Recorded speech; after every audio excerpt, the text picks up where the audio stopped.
ego ninagira amakosa muzoyankosore mugabo nabijya byiza byiwanje nabyo nyine muzobishigikira ntimurindire gusa yuko Fizo yaborewe twamusanze ajyamye hanze muri yapana kwibarabara batabarenza bose dushobora kuhamagara bose n'ibikundi mugabo bikunze bikagenda neza dushobora kuhamagara abarusha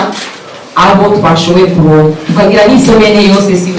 mbega Big Fizo yo bafitaniye collabo na Harmonize cyangwa Rayvanny aho mu gihe twaje turabona utuvideo duto twaje turaboneka mbega hamwe abajya bari turabona ama afishe kuma ari bajya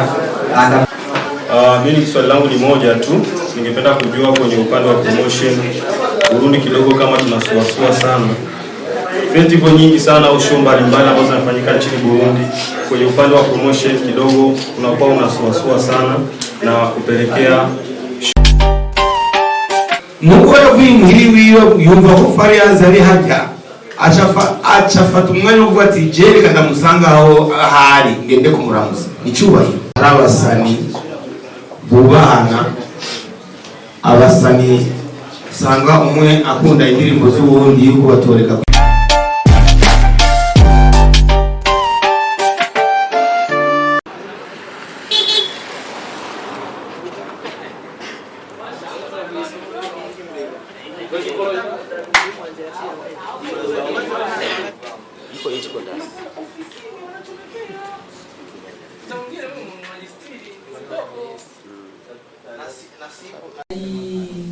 CEO wacu Galide alias Big Fizo hamwe na Monsieur Papus notre partenaire nabo babari kaje amache tutangura conférence de presse.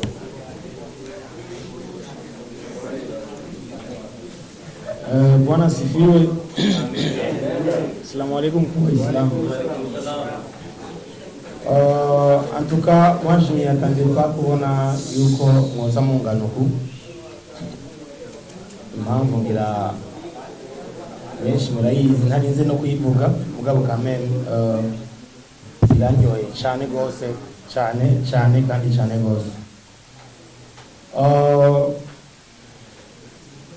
Murabona ko hari ikintu kinini natuko turategura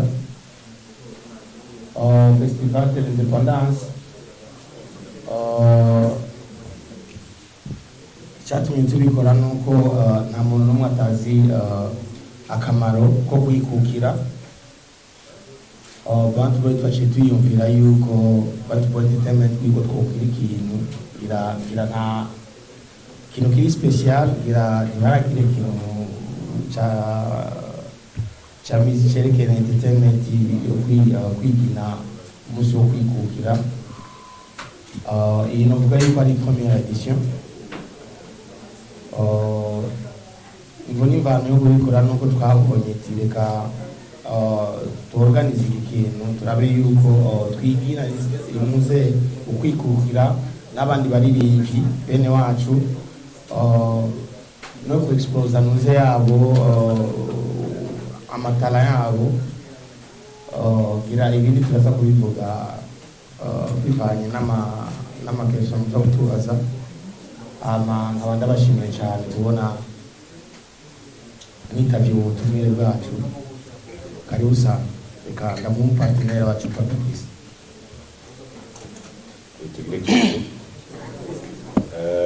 jewe nitwa Papis nkaba ndi umupartenere wa Bantu Boy Entertainment mu gutegura iyi festival ibisabukuru. Kwari ukubaha ikaze byinshi yabivuze imvo n'imvano yayivuze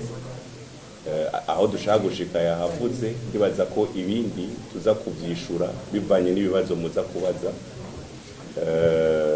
kandi twaba turyohewe biratangaje twari twizeye ko uhuza abamenyesha amakuru bangana gutya ubwo biraduteye intege urabonye ko igikorwa turiko turakora nari edition ya mbere gihambaye kandi kiriko kirakurikiranwa cyane. Murakoze.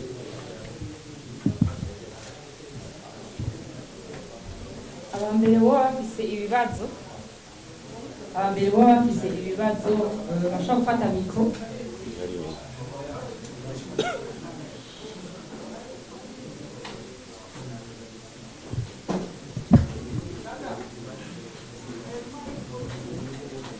mbega mumbabarire mbazi none aba bose n'abajournaliste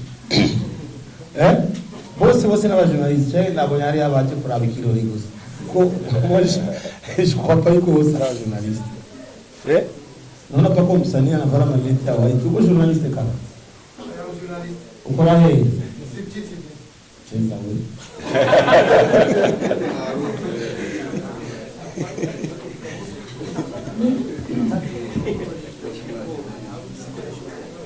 tanga kurya Egide umuntu ari kuri micro sinzi yuko manager atavuga cyane ngira muratumva yuko turavuga sibyo baduze gatoyi volume yeah nkuko babatije ati nawe umujournaliste yego mu ekipe hari abutiti nitwa Mr. Boshimwana so je nashaka mbali nitwa GTG okay nitwa Mr. Boshimwana so nashaka nsabe ukongere twatumwe no musi muri conference de presse yuko no mu giteramo ubutumire twaburonse nicyo kintu byamaze kurangira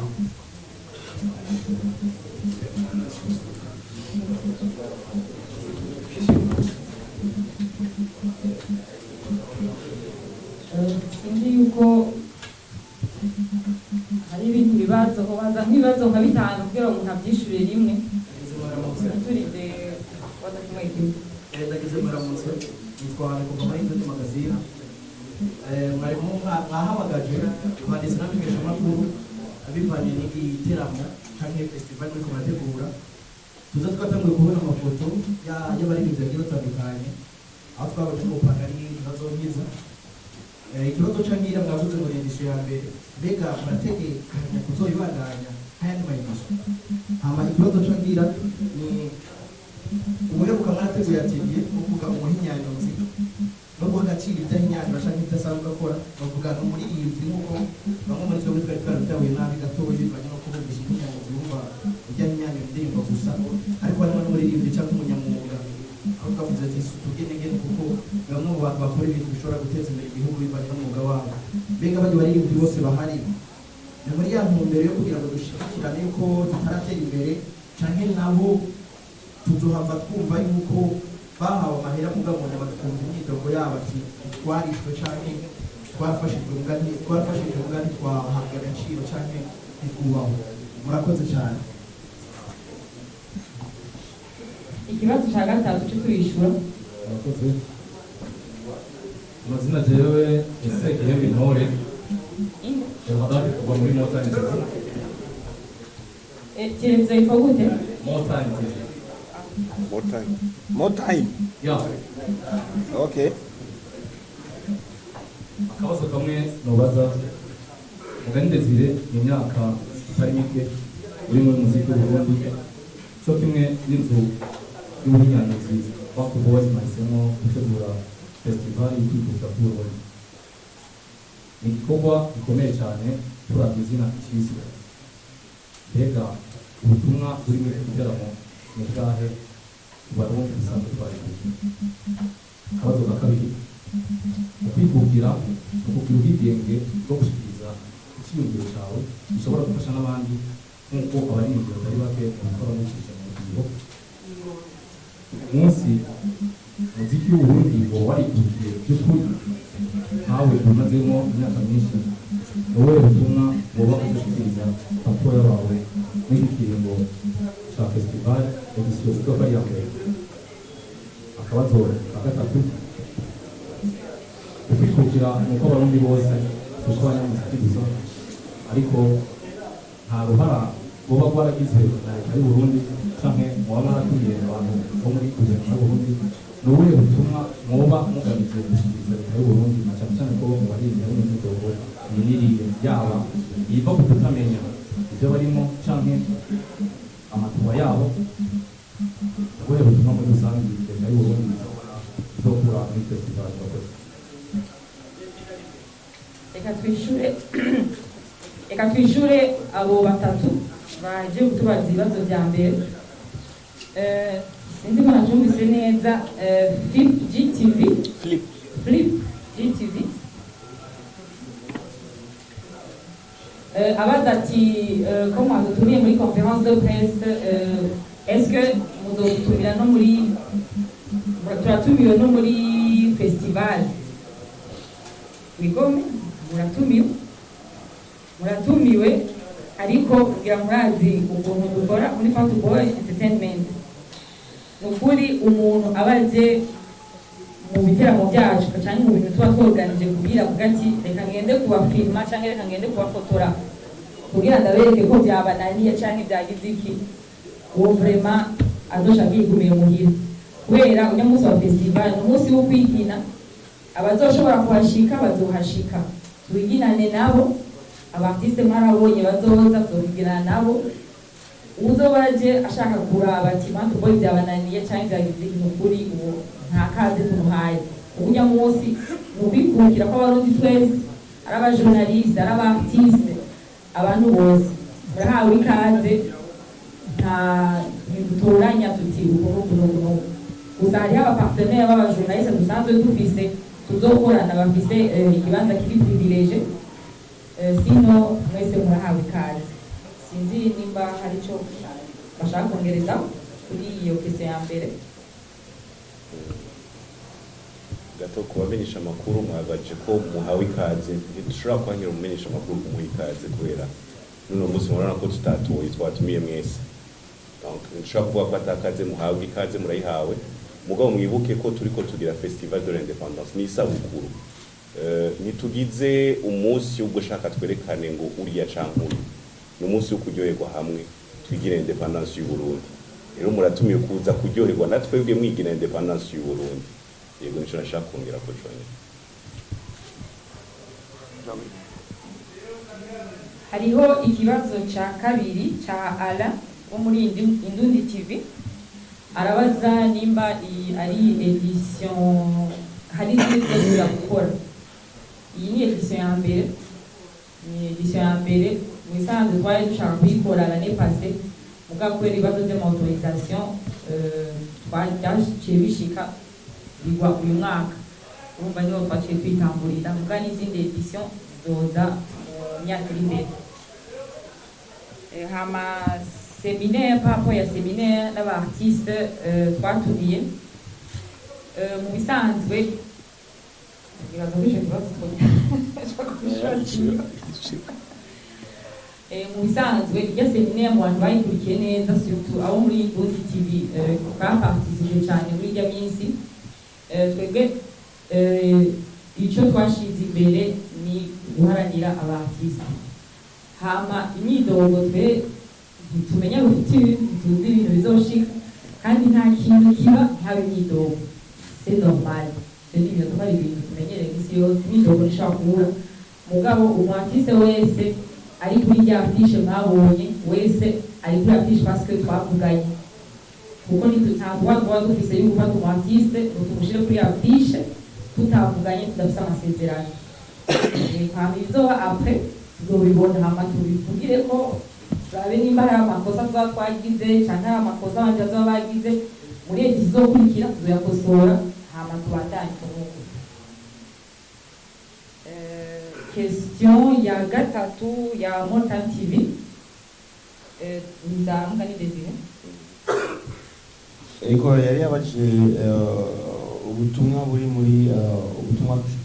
dushaka donc dushaka gushikiriza kuri fest ngira nabivuze mu ntango igice ubutumwa kwiga ni kwiginana n'aba artiste ron ni turi muri rwa ruhara nyine rwo kwerekana amatala kwerekana abarundi yuko dushoboye twese iyo tugiye hamwe muri iyo ntumbero icyo ngira sinokirandira ko cyane mugabo hari iki yavuze ngo mbere yo kurura k'umuziki mubona kwa ego kurahari kuko uburundi bwarikukiye ngaho nikibuza yuko batera amagrenade barayatera abantu barapfa c'est normal mugabo abantu bariko baratera amagrenade n'abandi hari abanzi imisi yose yazokamaho umwanzi kuko jewe niko ndavuga ko umbajije ngo mbe umuziki wo wari kwikwiye ndi exemple jewe ihagaze ngaho imbere yanyu naho benshi batabara bavyemera je ndi exemple iri vivant ça fait plus de 20 ans ndiko ndavuganira uwo muziki kuko iyo nari kuvuga undi nari kubireba mbe ukwikukira niki no kwitegenja umuziki uritegenja mugabo hari abantu bawica barahari muri mwebwe nyine barahari ho kugenda gushigikira umuziki mugabo bakawupora ho kwigisha ati ujya muziki wari kuburyoshe iyo hari kuba hameze akantu kameze uko agatari cyangwa bakongereza ko sinzi mugabo ashobora kubona agakosa kamwe kari mu muziki akashabona yuko byose byapfuye James Zoranda umuntu wese afise twa gukunda umuntu ashaka umuntu wese arafise twa nanjye ndafise twa ari abaririmbyi bo ngaje nkunda mvuga ati ujya agenda mu prefer mugabo nikibuza nibica bimbuza kudashigikira ubundi no je nukuri ndababwira ukuri muri telefone ya mfise indirimbo presque z'abaririmbyi bose bo ngaha igituma murakizi mugabo ari abaririmbyi mumbwiye ati ufise indirimbo various muri telefone yawe no kuko jewe biranyigisha kumviriza zijya ndirimbo zabo nkavuga ni hawa pite bako banakuya moto je bishabima ingoga yo gukora de plus kuko ntushobora guhigana n'umuntu utazi utapigana na nani na gitutu aliwezekani ntibishoboka mugabo kujya kumviriza zijya ndirimbo zabo birama strategie wanje yo gukora batereka nkore nk'indirimbo nk'iyi canke irusha nk'iyi rero umuziki warikukiye nuko gusa injavi zamyeyo kandi zizokwamaho kuko hari abantu babeshejeho n'umuziki jewe n'akandi kazi nkora mfise abana baja ku ishuri ndihamiriye vare biciye mu muziki iyi nzu tuyiriye amafaranga avuye mu muziki turafise abakozi bakora ngaha tubariye amafaranga avuye mu muziki je novuga yuko umuziki warikukiye mugabo nuko gusa hari abantu binjavi bawusubiza inyuma ariko kimwe gusa je nosaba abantu situ nk'abaririmbi ego ntiwashaka ntituvugane ntitwicarane mugabo haje ikintu cyitwa Burundi ko za Nigeria ba Wizkid baragwana n'abantu bakagwana mugabo haje ikintu cyitwa Nigeria bose bahagurukira rimwe bagashigikira mugabo ngaha ntibiba hari abajournaliste biyongoye abandi bagize team sawa mugira amatimu ntitubyanse nimugira amatimu nimukunda bo mushaka mugabo nimba ari umurundi w'iwanyu niwashaka par exemple zijya ndirimbo zujya musani wo kunda nozivuze incuro 3 canke 4 mugabo ntibikubuze kuvuza na babandi mubaye chance yo kuvuza n'indirimbo nini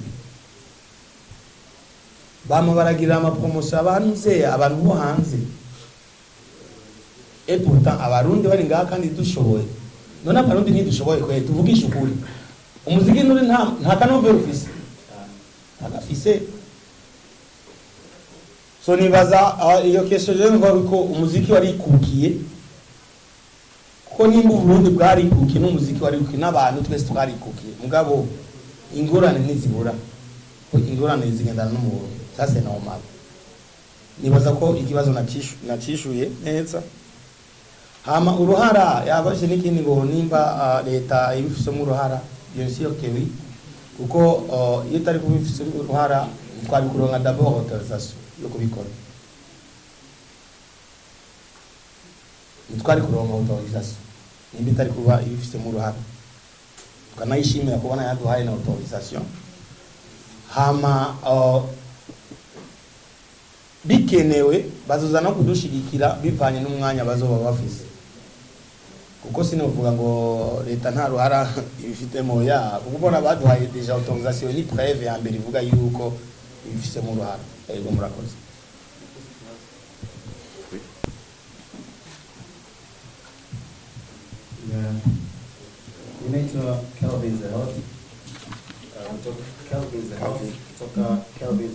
Media,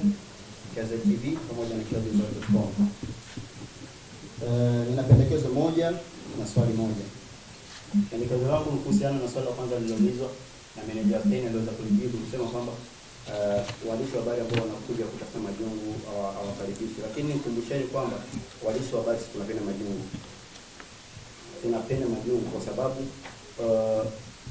usitegemee siku zote kama utafanikiwa bila kuwa na hate nyuma yako. Usitegemee kama usitegemee kama ipo siku utafanikiwa bila kuwa na mtu ambaye unaona kabisa huyu mtu ananisumbua. Kwa hiyo na kama kuna waandishi wa habari ambao watakaokuja pale kutafuta content kufeli kwenu, lakini ningeomba pia mwaruhusu, kwa sababu wale wanawapa challenge, wanawapa changamoto. Wapo wengi sana ndugu zangu ambao tunatumika sana kwenye YouTube. Hizo tunapenda sana. Alafu swali langu ni kutoka kwa wananchi. Wananchi pia wanapenda umbea. Wananchi wanapenda umbea. Sasa kuna swali moja la kimbea ambalo nataka kuuliza. Bana, tunafahamu kwamba Bounty Boy Entertainment ni kampuni kubwa sana, ni record label kubwa sana hapa nchini. Tunaposema Bounty Boy, kila mmoja anaelewa ni kitu gani.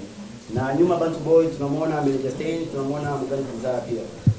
Swali kutoka kwa wananchi wanasema kwamba bana, tunaona wasanii kibao sana kwenye mabango, lakini hatujamwona Double J, hatujamwona Kirikou. Issue ikoje mzee? Issue ikoje? Au ndo kama tumemaliza mkataba na tulimaliza kweli, yani mbaya hakuna kujuana? Ndio swali langu. Sisi kama kuishi mu Kirundi cha Kiswahili. Kirundi ila ibibazo pia iwe mwabyumvise. Umbea, majungu. C'est vrai, nivyo jewe navyo nitwigeze tuvyana. Unajua katika kila maisha mu buzima habayo challenge. Ça c'est normal. Ikiora kimbabaza depuis cyane ikiora kimbabaza nuko ibyiza mutabanza gushira ibyiza imbere. Ego c'est vrai yuko kugira utera imbere nuko hoba hari umuntu akubangamira, sivyo? Kuko twese turi ngaha turwanira ubuzima kubaho neza kugira twerekane bantu biwashiti turabona agenda kurusha ubuzima. C'est vrai, ça c'est vrai. Je ikintu kiba kimbabaza nuko ndasubiyemo nuko iyo umuntu ariko arakora ibyiza bijya byiza iyo mari kuba mubivuga muba wa mbere mu kubiposta mu kugira sinzi ukuntu byita mugabo ibibi nivyo cyane muhora murindira umuntu yuko asoba mwibarabara neza amaje abashinze hejuru kugira challenge. C'est bien kugira abantu bavuga badukosora, c'est bien mugabo hariyo façon mukosoramo mukabikosora nabi nukuri kw'Imana.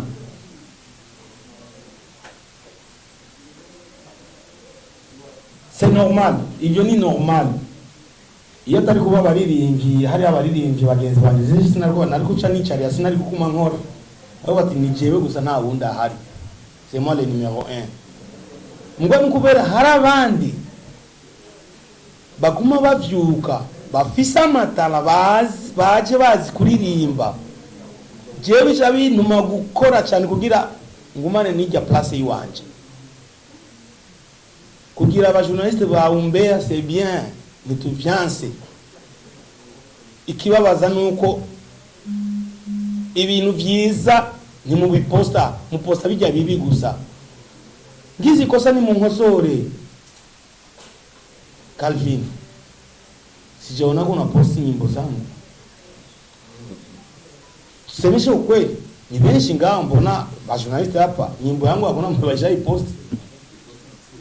Lakini nikikoela mubarabara tu Fizo ya sovye mubarabara. C'est bien, ni mubigire c'est bien. Mugabo kuberiki ni vyiza kuberiki ni vyiza by'umuririmbi mutabishigikira. Mugabo mushigikira gusa amafuti. Kuko sorana ni bien kuko jewe nimba nkiririmba kugeza n'ubu nuko nemera challenge, nuko bankosora, nuko nemera impanuro bampa. Ningikuwa kichwa ngumu, ningikuwa nishapotea zamani. Ngira ico nacishiye ngira wagitahuye. Kugira ama challenge, kugira umbea, kugira iki c'est bon. ntavyo twanse mugabo ego ninagira amakosa muzoyankosore mugabo nabijya byiza byiwanje navyo nyine muzobishigikira ntimurindire gusa yuko Fizo yaborewe twamusanze aryamye hanze muri Havana kwibarabara yisovye ko ndo muvwa muna kubera iki muziki wanje mutawupoza ko ntakoze muziki kumbuye ko mutavyemera kubera ko mutavyemanga